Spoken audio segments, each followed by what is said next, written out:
केदारनाथ धाम, जिसकी कथा और रहस्यों को जो पूरा सुनता है उसके जन्मों जन्मों के पाप मिट जाते हैं और भगवान शिव उसे निरोगी और हमेशा खुश रहने का आशीर्वाद भी देते हैं। दोस्तों, आज हम आप सभी को केदारनाथ धाम के उन 10 रहस्यों के बारे में जानकारी देंगे जिसे हमारे भारतवासी बहुत कम जानते हैं। भगवान शिव खुद यहाँ पर 24 घंटे विराजमान रहते हैं और ऐसे में उनके इस धाम की कहानियों के बारे में जो भी सुनता है वो धन्य हो जाता है। इसीलिए दोस्तों, इस वीडियो को पूरा ज़रूर देखिएगा और कमेंट बॉक्स में हर हर महादेव ज़रूर लिखिएगा। तो चलिए इस वीडियो की शुरुआत कर लेते हैं। पहला रहस्य, केदारनाथ धाम की भौगोलिक स्थिति। केदारनाथ धाम में एक तरफ करीबन 22,000 फुट ऊंचा केदार, दूसरी तरफ 21,600 फुट ऊंचा खड़चकुंड और तीसरी तरफ 22,700 फुट ऊंचा भरतकुंड का पहाड़। न सिर्फ 3 पहाड़ बल्कि 5 नदियों का संगम भी है यहाँ मंदाकिनी, मधुगंगा, क्षीरगंगा, सरस्वती और स्वर्णगौरी है। इन नदियों में अलकनंदा की सहायक मंदाकिनी आज भी मौजूद है। इसी के किनारे है केदारेश्वर धाम।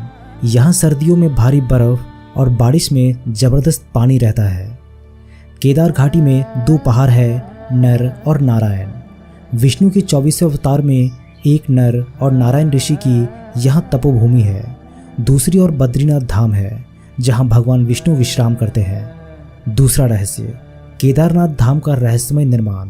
केदारनाथ मंदिर का निर्माण बड़े बड़े पत्थरों, चट्टानों, शिलाखंडों से किया गया है। इन शिलाखंडों को आपस में जोड़ने के लिए इंटरलॉकिंग तकनीक को अपनाया गया है, जिसमें कहीं भी सीमेंट इत्यादि का प्रयोग नहीं किया गया है। अब इसमें सबसे बड़ा रोचक तथ्य व रहस्य ये है कि केदारनाथ धाम स्वयं समुद्र तल से 22,000 फीट की ऊंचाई पर स्थित है। इतनी अधिक ऊंचाई पर इतने विशाल शिलाखंडों को पहुंचाना व फिर उन्हें एक के ऊपर एक रखकर इंटरलॉकिंग करना किसी मानव के लिए सक्षम नहीं दिखता। आज तक इस रहस्य का खुलासा नहीं हो पाया कि आखिर इतने भारी पत्थर को इतनी ऊंचाई पर लाकर व तराश कर कैसे मंदिर की शक्ल दी गई होगी। खासकर ये विशालकाय छत कैसे खंभों पर रखी गई होगी। तीसरा रहस्य, इस मंदिर का निर्माण किसने और क्यों किया। ऐसा कहा जाता है कि इस मंदिर के निर्माण के पहले यहाँ पर एक दूसरा मंदिर हुआ करता था जिसे पांडवों ने बनाया था, लेकिन वक्त के थपेड़ों की मार के चलते ये मंदिर विलुप्त हो गया। उसके बाद जगतगुरु आदि शंकराचार्य जी केदारनाथ आए और फिर उन्होंने इस मंदिर का निर्माण करवाया। इस मंदिर के पीछे ही उनकी समाधि है। इसका गर्भगृह अपेक्षाकृत प्राचीन है, जिसे 8वीं शताब्दी के लगभग का माना जाता है। पहले 10वीं शताब्दी में मालवा के राजा भोज द्वारा और फिर 13वीं शताब्दी में मंदिर का जीर्णोद्धार करवाया गया था। चौथा, केदारनाथ शिवलिंग की स्थापना कैसे और क्यों हुई। जब महाभारत युद्ध के बाद पांडवों पर अपने भाइयों और सगे संबंधियों की हत्या का दोष लग गया था, तब भगवान श्री कृष्ण ने उन्हें भगवान शिव से क्षमा मांगने का सुझाव दिया था। लेकिन शिव जी पांडवों को क्षमा नहीं करना चाहते थे, इसीलिए उन्होंने पांचों की नज़र में न आने के लिए बैल यानी नंदी का रूप धारण कर लिया और पहाड़ों में मौजूद मवेशियों में छिप गए थे।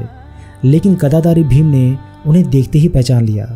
भगवान शिव के दर्शन पाने के लिए पांडवों ने एक योजना बनाई और भीम ने विशाल रूप धारण करके अपने दोनों पैर केदार पर्वत के दोनों ओर फैला दिए। सभी पशु भीम के पैर के नीचे से गुजर गए, लेकिन भैंस के रूप में भगवान शिव भीम के पैर के नीचे से नहीं निकले।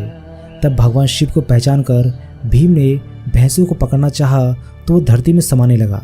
तब भीम ने भैंसे का पिछला भाग कस के पकड़ लिया। भगवान शिव पांडवों की भक्ति से प्रसन्न होकर उन्हें दर्शन देकर पाप मुक्त कर दिया। कहा जाता है कि तभी से भगवान शिव यहाँ भैंस के पीठ की आकृति के रूप में पूजे जाते हैं। मान्यता है कि इस भैंस का मुख नेपाल में निकला, जहाँ भगवान शिव की पूजा पशुपतिनाथ के रूप में की जाती है। पांचवा, केदारनाथ धाम और रामेश्वरम धाम का एक सीध में होना। दोस्तों, आपको जानकर यह आश्चर्य होगा कि एक रेखा पर बने हैं केदारनाथ और रामेश्वरम मंदिर। केदारनाथ मंदिर को रामेश्वरम मंदिर के सीध में बना हुआ माना जाता है। उक्त दोनों मंदिर के बीच में कालेश्वर, श्री कालाहस्ती मंदिर, एकांबरेश्वर मंदिर, अरुणाचल मंदिर और तिलई नटराज मंदिर और रामेश्वरम मंदिर आता है। ये शिवलिंग पंचभूतों का प्रतिनिधित्व करती है, लेकिन आज तक इसका खुलासा कोई नहीं कर पाया कि आखिर ये मंदिर एक ही सीध में कैसे और क्यों बनाए गए थे। आखिर केदारनाथ धाम 400 वर्षों तक क्यों और कैसे गायब हो गया। देहरादून के वाडिया इंस्टीट्यूट के हिमालयन जियोलॉजिकल वैज्ञानिक विजय जोशी के अनुसार 13वीं से 17वीं शताब्दी तक यानी 400 साल तक एक छोटा हिमयुग आया था, जिससे हिमालय का एक बड़ा क्षेत्र बर्फ के अंदर दब गया था। उसमें यह मंदिर क्षेत्र भी था। वैज्ञानिकों के अनुसार मंदिर की दीवार और पत्थरों पर आज भी इसके निशान देखे जा सकते हैं। दरअसल केदारनाथ धाम का ये इलाका चोराबाड़ी ग्लेशियर का एक हिस्सा है। वैज्ञानिकों का मानना है कि ग्लेशियरों के लगातार पिघलते रहने और चट्टानों के खिसकते रहने से आगे भी इस तरह का जल प्रलय या प्राकृतिक आपदाएं जारी रहेंगी। 7वां, केदारनाथ धाम का रहस्यमय दीपक। दोस्तों, केदारनाथ धाम के साथ साथ यहाँ मौजूद दीपक बहुत रहस्यमय है। दोस्तों, आपको जानकर ये आश्चर्य होगा कि ये दीपक 6 महीने तक नहीं बुझता। दीपावली महापर्व के दूसरे दिन शीत ऋतु में मंदिर के द्वार बंद कर दिए जाते हैं। 6 महीने तक मंदिर के अंदर दीपक जलता रहता है। पुरोहित सम्मान के साथ पट बंद करके भगवान के विग्रह एवं दंडी को 6 महीने तक पहाड़ के नीचे ऊखी मठ में ले जाते हैं। 6 माह के बाद मई में केदारनाथ के कपाट खुलते हैं। तब उत्तराखंड की यात्रा प्रारंभ होती है। 6 माह तक मंदिर और उसके आसपास कोई नहीं रहता। लेकिन आश्चर्य की बात यह है कि 6 माह तक दीपक भी जलता रहता है और निरंतर पूजा भी होती रहती है। कपाट खुलने के बाद ये भी आश्चर्य का विषय है कि वैसी की वैसी सफाई भी यहाँ मिलती है जैसे कि मंदिर को बंद करते वक्त छोड़ा गया था। 8वां रहस्य, आखिर क्यों और कैसे लुप्त हो जाएगा केदारनाथ धाम। पुराणों की भविष्यवाणियों के अनुसार इस समूचे क्षेत्र के तीर्थ विलुप्त हो जाएंगे। माना जाता है कि जिस दिन नर और नारायण पर्वत आपस में मिल जाएंगे, बद्रीनाथ और केदारनाथ का मार्ग पूरी तरीके से बंद हो जाएगा और तब भक्त बद्रीनाथ और केदारनाथ के दर्शन नहीं कर पाएंगे।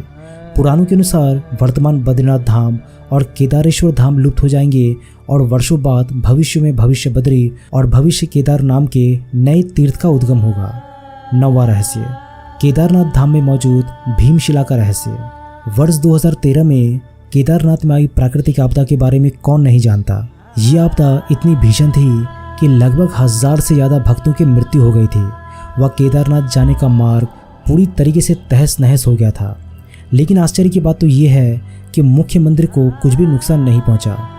इसका कारण था बाढ़ के पानी में बहकर आया एक विशाल चट्टान, जिसे आज हम भीमशिला के नाम से जानते हैं। 2013 में जब बाढ़ का पानी तेज गति के साथ केदारनाथ धाम मंदिर की तरफ बढ़ रहा था, तब उस पानी के साथ साथ एक विशालकाय चट्टान भी बहती हुई मंदिर तक आए और ठीक मंदिर के पीछे आकर रुक गए। बाढ़ का पानी उस चट्टान से टकराकर 2 भाग में बंट गया। वह मंदिर के दोनों ओर से निकल गया। इस कारण मंदिर को कुछ भी नुकसान नहीं हुआ था। ये एक चमत्कार ही था जिसे संपूर्ण विश्व ने देखा था। 10वां रहस्य, केदारनाथ धाम का रहस्यमय साधु और एक भक्त की सच्ची घटना। दोस्तों, आज से कई सालों पहले एक आदमी केदारनाथ धाम में भगवान शिव के दर्शन करने आया। वो जिस वक्त आया उस वक्त केदारनाथ धाम के कपाट बंद होने वाले थे। उसने पुजारियों से भोलेनाथ के दर्शन करने की इच्छा जाहिर की, परंतु पंडितों ने ये बोलकर उसे मना कर दिया कि केदारनाथ धाम अब 6 महीने के लिए बंद कर दिया गया है। ये सुनते ही वो भक्त बहुत दुखी हो गया, परंतु उसने अपने मन में ये संकल्प कर लिया कि जब तक वो भोलेनाथ के दर्शन नहीं कर लेगा वो यहाँ से हिलेगा तक नहीं। वो भूखे प्यासे बर्फ के ऊपर बैठा रहा। रात हुई और थोड़ी देर के बाद एक साधु उसके पास आया और उसने कुछ खाने के लिए उस भक्त को दिया और फिर उस साधु ने उसके सर पर हाथ फेरा। ये करते ही उस भक्त को नींद आ गई। वो भक्त जैसे ही उठा तो देखा कि कुछ पंडित केदारनाथ मंदिर का दरवाज़ा खोल रहे हैं। ये देखते ही वो मंदिर की तरफ भागा और पंडित से जाकर बोला कि आपने तो बोला था कि अब मंदिर के कपाट ठीक 6 महीने बाद खुलेंगे, लेकिन आपने तो एक ही दिन में इसे दोबारा खोल दिया। ये बात सुनते ही उस पंडित के होश उड़ गए। उस पंडित ने उस भक्त को गौर से देखा और कहा, तुम तो वही भक्त हो ना जो 6 महीने पहले आए थे और दर्शन करना चाहते थे। उस भक्त ने बोला कि हाँ, मैं वही हूँ, पर आपने तो कल ही मंदिर के दरवाजे बंद किए थे। ये 6 महीने के बाद आप क्यों बोल रहे हैं? पंडित ने पूछा कि मंदिर के दरवाजे बंद होने के बाद तुम्हारे साथ क्या हुआ था, पहले ये बताओ। उस भक्त ने जैसे ही उस साधु की बात कही कि एक अघोरी बाबा आए और उसने मुझे खाने के लिए फल दिया और फिर सर पर हाथ फेरा और मुझे नींद आ गई, और जब मैं जागा तो देखा कि आप मंदिर का दरवाज़ा खोल रहे हैं। पंडित ये बात सुनते ही उस भक्त के चरणों में गिर पड़ा और कहा कि आप जैसे शिव भक्त को मैं समझ नहीं पाया। भगवान भोलेनाथ ने आपके लिए समय चक्र को 6 महीने के लिए पल भर में आगे कर दिया ताकि आपको तकलीफ ना हो। दोस्तों, ये घटना बिल्कुल सच्ची है। भोलेनाथ तो भोले हैं, वे भाव के भूखे हैं, चाहे देव हो या दानव, जिसने भी उन्हें मन से पूजा वे उसी के हो गए। दोस्तों, आशा करता हूँ कि आप सभी को ये वीडियो पसंद आया होगा। ऐसे ही और वीडियोस देखने के लिए इस वीडियो को लाइक, शेयर और चैनल पर अगर नए हैं तो सब्सक्राइब ज़रूर कीजिएगा। मैं हूँ आपका दोस्त प्रदीप। जल्दी मिलता हूँ आप सभी के साथ एक नए वीडियो के माध्यम से।